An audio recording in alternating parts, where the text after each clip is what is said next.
My name is Sarah Thompson, and I'm 21 years old. Ever since I was young, I've had a passion for learning languages. By the time I graduated high school, I was already fluent in several. I decided to put those skills to use and landed a job in the international division of a major bank right out of high school. That's where I met Michael, my fiance. We're planning to visit Michael's parents soon to formally announce our engagement. To say I'm nervous would be an understatement. Michael's father is a tenured professor at an Ivy League university. Will he accept me, given my unconventional educational background? The thought of potentially not measuring up to his standards has been keeping me up at night. You really don't need to be this stressed out, Sarah. Michael reassured me for what felt like the 100th time. I've told them all about you, and they seemed genuinely excited to meet you. I appreciated his attempts to calm my nerves, but the anxiety persisted. I know, but what if they change their minds once they actually meet me? What if I say the wrong thing or use the wrong fork at dinner or something? Michael chuckled and wrapped his arm around my shoulders. First of all, my parents aren't the type to judge someone based on which fork they use. And second, you're amazing, Sarah. They're going to love you just as much as I do. His words were comforting, but I couldn't shake the feeling that something was going to go wrong. I had heard stories about Michael's father being rather particular about certain things. And given that I didn't follow the traditional college path, I worried that might be a strike against me in his eyes. The day of our visit arrived all too quickly.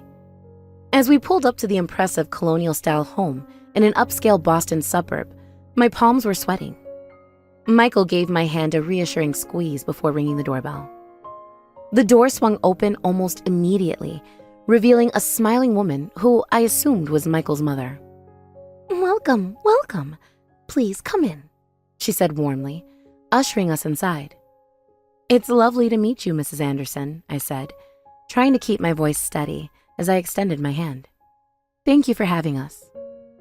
"Oh, please, call me Linda," she insisted, pulling me in for a hug instead of shaking my hand.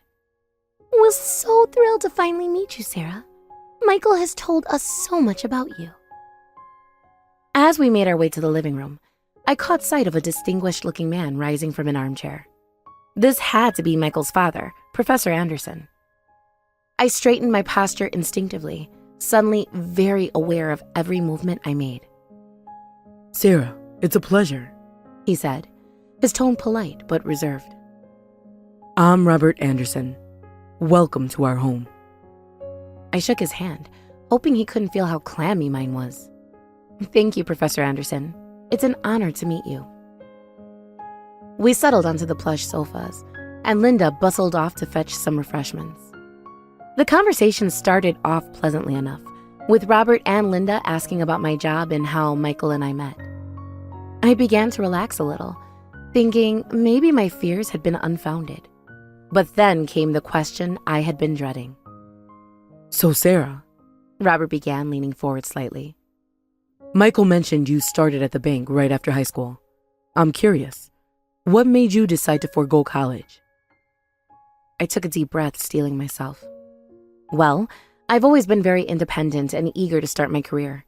I was fortunate enough to have developed strong language skills in high school, and when the opportunity at the bank came up, it felt like the right move for me.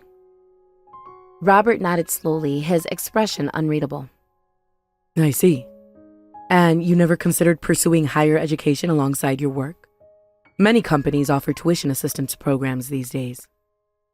I could feel Michael tensing beside me. "Dad, Sarah's incredibly talented and successful. Her path may be different, but..." Robert held up a hand, cutting him off. "I'm merely asking out of curiosity, Michael. No need to get defensive." Linda returned with a tray of tea and cookies, sensing the shift in the atmosphere. "Everything all right in here?" she asked, her smile a bit forced. "Of course, dear," Robert replied smoothly. "We were just discussing Sarah's rather unconventional career path." I could see the slight frown that crossed Linda's face at her husband's choice of words. She turned to me with an overly bright smile. Well, I think it's wonderful that you found such success at a young age, Sarah. You must be very driven. Thank you, Mrs. Linda, I said gratefully. I've been very fortunate. The conversation moved on to other topics, but I could feel Robert's gaze on me, assessing. The rest of the visit passed in a blur of polite small talk and thinly veiled probing questions about my background and future plans. As we were saying our goodbyes at the door, Robert pulled Michael aside for a moment. I couldn't hear what was said, but the tightness in Michael's jaw when he rejoined me spoke volumes. The drive home was quiet, tension thick in the air. Finally, I couldn't take it anymore. It went terribly, didn't it? I asked, my voice small. Michael sighed heavily. It wasn't great, he admitted. But it's not your fault, Sarah. My father, he has a very set idea about what success looks like. He doesn't understand that there are many paths to fulfilling life and career. I nodded, fighting back tears. He thinks I'm not good enough for you. Hey, no, Michael said firmly, reaching over to take my hand. What he thinks doesn't matter. I love you and I want to marry you. Nothing my father says or thinks is going to change that. His words were comforting, but I couldn't shake the feeling that this was just the beginning of our troubles with his parents. Over the next few weeks, Michael and I tried to move forward with our engagement plans, but there was a cloud hanging over everything.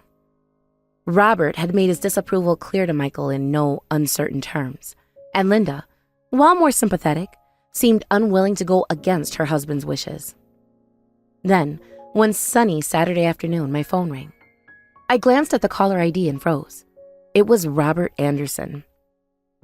With trembling fingers, I answered the call. Hello? Sarah, was it? Robert's condescending voice came through the speaker. I hope I'm not interrupting anything important, though I suppose your work schedule must be quite flexible, given your position. I bit back a retort, reminding myself to stay calm and polite. Not at all, Professor Anderson. How can I help you?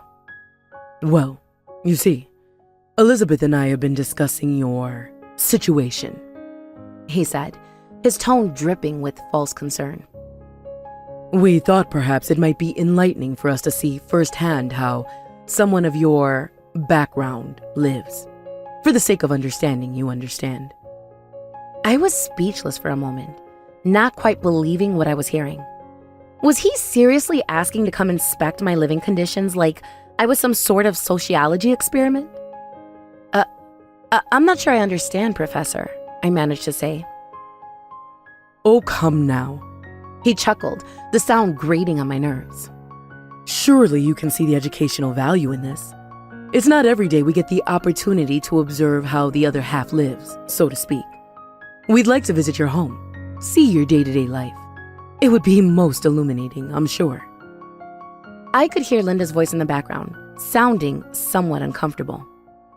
Robert, perhaps we shouldn't. Nonsense, Elizabeth. He cut her off. This is a valuable learning opportunity. How else will we truly understand the world our son is potentially marrying into? My blood was boiling, but I forced myself to keep my voice level. I see. And when exactly were you thinking of making this educational visit? Oh, how about next Saturday? That should give you plenty of time to, prepare, Robert said, his implication clear. He expected me to try to pretty things up, to present a false image of my life. Little did he know, I had no intention of doing any such thing. An idea was forming in my mind, one that would give Professor Robert Anderson exactly the kind of education he was looking for, just not in the way he expected. Next Saturday would be fine, I said, my voice sweet as honey. I look forward to showing you how we uneducated folk live. I could practically hear the smug smile in Robert's voice as he replied, Excellent. We'll see you then. As soon as the call ended, I dialed my parents. It was time to put together a plan that would teach Robert Anderson a lesson he'd never forget. Mom, Dad, I said when they answered, I need your help with something. The week leading up to the Andersons' visit was a flurry of activity. My parents, bless them, threw themselves into my plan with gusto. We had a lot to prepare, and not much time to do it. When Saturday finally arrived, I was ready. I had given the Andersons the address of a modest apartment in a working-class neighborhood. Not where I actually lived, but a place my family kept as an investment property. It was clean but sparse, exactly what Robert would be expecting to see. At precisely 2 p.m., there was a knock at the door. I took a deep breath, put on my best, innocent face, and opened it to reveal Robert and Linda Anderson, both looking slightly out of place in their expensive clothes. "Welcome," I said brightly, ushering them inside. "Please, come in." Robert's eyes darted around the small living room, taking in the secondhand furniture and bare walls. I could practically see the judgment forming in his mind. "Well," he said, his tone falsely jovial. "this is quaint. Very economical." Linda elbowed him subtly, forcing a smile. "It's lovely, Sarah. Thank you for having us." I led them on a tour of the tiny apartment, watching as Robert's smug expression grew with each room. He made little comments here and there, each one designed to highlight the simplicity of my supposed lifestyle. "I suppose this is all one really needs, isn't it?" he mused, gesturing to the cramped kitchen. "Although I can't imagine it's very conducive to hosting dinner parties." I bit my tongue, reminding myself that the payoff would be worth it. "Oh, I manage," I said lightly. "Would you like some tea?" As we settled in the living room with our drinks, Robert launched into what I'm sure he thought was a well-meaning lecture on the importance of education and the doors it opens. I nodded along, playing the part of the wide-eyed, impressionable young woman, soaking up his wisdom. Just as Robert was really hitting his stride, extolling the virtues of Ivy League connections, there was another knock at the door. "Oh, I'm so sorry," I said, feigning surprise. "I completely forgot. My parents were planning to stop by today. Would you mind terribly if they joined us? They'd love to meet you." Robert looked annoyed at the interruption, but nodded his assent. "I suppose that would be fine. It might be illuminating to meet the people who raised you." I hid my smile as I went to open the door. This was where things were about to get interesting. As I opened the door, I heard audible gasp from behind me. Standing in the doorway were my parents, but not as the Andersons had been expecting to see them. My father, dressed impeccably in a tailored suit, stepped forward with an air of authority that seemed to fill the room. "Robert, what a pleasure to finally meet you. I'm James Thompson, Sarah's father." Robert stood, his face a mask of confusion. It's nice to meet you as well, Mr. Thompson. I'm afraid I don't quite understand." My mother, elegant in a designer dress, smiled warmly. "And I'm Catherine. We've heard so much about you from Sarah and Michael. We're thrilled to finally put faces to the names." Linda had risen as well, looking between my parents and her husband with growing realization. "Thompson, why does that name sound familiar?" I stepped in, unable to keep the grin off my face any longer. "Oh, I'm sorry. Did I forget to mention? My father is James Thompson, CEO of Thompson International Banking Group. And my mother is Dr. Catherine Thompson, the renowned neurosurgeon." The color drained from Robert's face as the implications of this revelation sank in. He looked around the modest apartment, then back at my impeccably dressed, clearly wealthy parents, his mouth opening and closing like a fish out of water. But I don't understand," he stammered. "This apartment." My father chuckled, clapping a hand on Robert's shoulder. "Ah, yes, one of our investment properties. Sarah mentioned you were interested in seeing how the other half lives, so we thought we'd oblige. Although I must say, Robert, I'm a bit surprised. I wouldn't have expected a man of your academic background to make such broad assumptions based on limited information." Robert's face flushed a deep red. We didn't mean..." My mother cut in smoothly, her tone gentle but with an edge of steel. "Of course not. I'm sure it was all just a misunderstanding. After all, what kind of educator would judge a person's worth based solely on their formal education, rather than the character and accomplishments?" Linda, to her credit, looked mortified. James, Catherine, please believe me. We had no idea. Robert, apologize this instant. Robert seemed to shrink under the combined gazes of everyone in the room. I'm deeply sorry, Sarah. My behavior has been inexcusable. I let my prejudices and assumptions cloud my judgment, and in doing so, I've insulted not only you but your entire family. I nodded, accepting his apology, but not quite ready to let him off the hook entirely. I appreciate that, Professor Anderson. I hope this experience has been educational for you. My father stepped in, his tone businesslike. Now then, Robert, I believe we have some matters to discuss. Your university's endowment fund, for instance. I was considering making a substantial donation, but given recent events, I'm not entirely sure the institution's values align with our families. Robert's eyes widened in panic. No, please, Mr. Thompson, I assure you my behavior today is not reflective of the university's values. Perhaps we could discuss this further over dinner? At our home, of course. We'd be honored to host you all. As the Andersons practically fell over themselves extending dinner invitations and trying to salvage the situation, I caught Michael's eye. He had arrived partway through the reveal, having been clued into the plan, and now was trying desperately not to laugh. Later that evening, as we debriefed with my parents over a celebratory dinner, Michael shook his head in amazement. I still can't believe you pulled that off.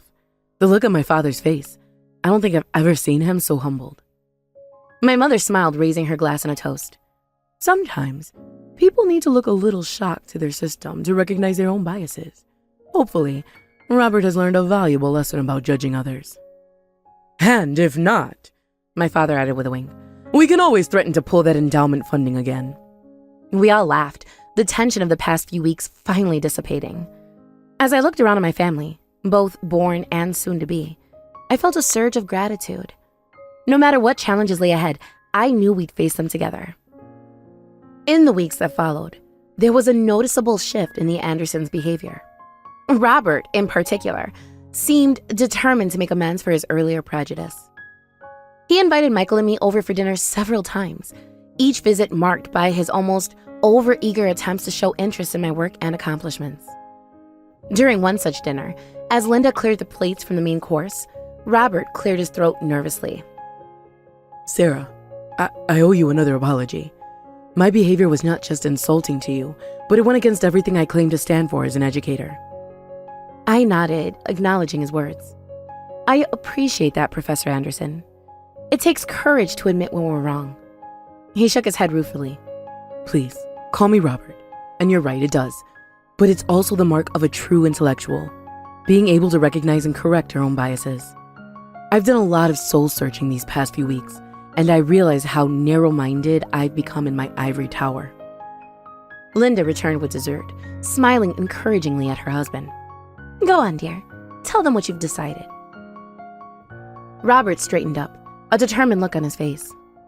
I've decided to propose a new program at the university, one that focuses on alternative paths to success and the value of diverse experiences in education. And Sarah, I was hoping you might consider being a guest lecturer for the inaugural class. I was stunned. Me? A guest lecturer? Michael squeezed my hand under the table, beaming proudly. That's an amazing idea, Dad. Sarah would be perfect for that. Indeed, she would, Robert agreed. Your perspective and experiences would be invaluable to our students, Sarah. It would help broaden their horizons and challenge their preconceptions about success and education, just as you challenged mine. I felt a lump forming in my throat. This was more than I could have ever hoped for when we first met. I'd be honored, Robert. Thank you. Linda raised her glass in a toast. To new beginnings and open minds, she said warmly. As we clinked our glasses, I marveled at how much had changed in such a short time. What had started as a confrontation had transformed into an opportunity for growth and understanding on all sides. Over the next few months, I worked closely with Robert to develop the curriculum for the new program. It was exciting to see my ideas and experiences being valued in an academic setting, and I found myself enjoying the process of shaping young minds. The day of my first guest lecture arrived, and I'd be lying if I said I wasn't nervous. As I stood at the podium, looking out at the sea of eager faces, I took a deep breath and began. Good morning, everyone. My name is Sarah Thompson, and I'm here to talk to you about success, what it means, how to achieve it, and why the path to it isn't always what you might expect. As I spoke, sharing my story and the lessons I learned along the way, I could see the students' engagement growing. They asked thoughtful questions, challenged assumptions, and seemed genuinely interested in hearing about a different perspective on career and education. After the lecture, Robert approached me, his eyes shining with pride. That was remarkable, Sarah. You've given these students a lot to think about, myself included. Michael, who had been sitting in the back of the lecture hall, joined us with a wide grin. You were amazing, honey. I think you might have found a new calling. I laughed, still buzzing from the adrenaline of public speaking. Let's not get ahead of ourselves, but I have to admit, it was pretty exhilarating. As we left the lecture hall, I reflected on the journey that had brought me to this point. From feeling judged and undervalued to standing in front of a class at an Ivy League university, sharing my experiences and insights. It was a powerful reminder that sometimes the most valuable lessons come from the most unexpected places. In the months that followed, Michael and I continued with our wedding plans, now with the full support and enthusiasm of both our families. The tension that had once existed between us and the Andersons had transformed into a warm, respectful relationship. On our wedding day, as I stood at the altar with Michael, I caught Robert's eye in the audience. He gave me a nod of approval and a genuine smile, a far cry from the condescending man I had first met. It was a powerful reminder of how far we had all come. During the reception, Robert surprised us by asking to make a toast. He stood, glass in hand, and addressed the room. When I first met Sarah, I made the grave mistake of judging her based on preconceived notions and societal expectations. I couldn't have been more wrong. Sarah has not only proven herself to be an exceptional individual in her own right, but she has also taught me, a supposed educator, one of the most valuable lessons of my career. He turned to face Michael and me directly. Sarah, you've shown me that true intelligence and success aren't measured by degrees or titles, but by character, determination, and the ability to forge your own path. You've made my son happier than I've ever seen him, and you've become a cherished part of our family. I couldn't be prouder to call you my daughter-in-law. There wasn't a dry eye in the house as Robert finished his speech. As we hugged, I whispered, "Thank you, Robert. That means more than you know." He smiled, a twinkle in his eye. Just promise me one thing. When you and Michael have children, make sure they know that their grandfather may be a professor, but their mother is the real teacher in the family. As the reception continued, I found myself reflecting on the journey that had brought us to this point. From that first tense meeting, to the elaborate ruse with my parents, to Robert's heartfelt change of heart, it had been a whirlwind of emotions and growth for everyone involved. I thought about the students I'd spoken to, and the ones I would continue to reach through the new program at the university. How many of them might be struggling with similar prejudices or self-doubt? How many might be inspired to forge their own paths, regardless of societal expectations?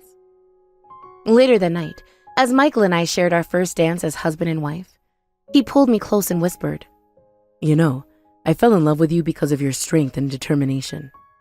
But seeing how you handled everything with my parents, how you turned a negative situation into an opportunity for growth, it made me fall in love with you all over again.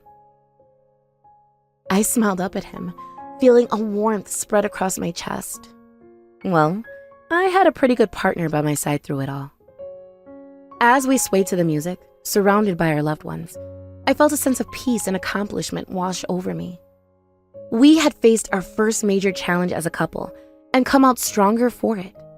Whatever the future held, I knew we could handle it together. The next morning, as Michael and I prepared to leave for our honeymoon, we were surprised by a knock at our hotel room door. Opening it, we found Robert and Linda standing there, looking slightly awkward but determined. "We hope we're not intruding," Linda said apologetically. "We just wanted to see you off and, well, Robert has something he'd like to say. Robert stepped forward, holding out an envelope. Sarah, Michael, this is for you. It's not much, but we hope it might help you start your new life together. Curious, I opened the envelope. Inside was a check for a substantial amount of money, along with a handwritten note. As I read it, tears sprang to my eyes. Dear Sarah and Michael, this gift comes with no strings attached, no expectations, and no judgments. It is simply an expression of our love and support for you both as you begin your journey together. Sarah, you've taught our family so much about the true meaning of success and the value of diverse experiences. This money is not a reflection of your worth. You've proven that your worth far exceeds any monetary value. Instead, consider it an investment in your future, whatever path you may take. Use it for further education if you choose, for travel, for starting a business, or simply for building the life you both dream of. The choice is entirely yours. We are so proud of you both and can't wait to see what amazing things you'll accomplish together. With all our love, Robert and Linda. I looked up from the note, overwhelmed with emotion. We can't accept this. It's too much. Robert shook his head firmly. You can, and you will. Consider it our way of making amends for the past and investing in the future. Not just yours, but all the lives you'll touch with your experiences and wisdom. Michael, who had been reading over my shoulder, pulled his parents into a tight hug. Thank you, he said, his voice thick with emotion. This means more than you know. As we said our goodbyes and headed off to the airport, I couldn't help but marvel at how much had changed. What had started as a clash of values and expectations had transformed into a beautiful lesson in understanding, growth, and unconditional love. Our honeymoon was a whirlwind of adventure and relaxation, but throughout it all, Michael and I found ourselves discussing our plans for the future. The generous gift from his parents had opened up possibilities we hadn't even considered before.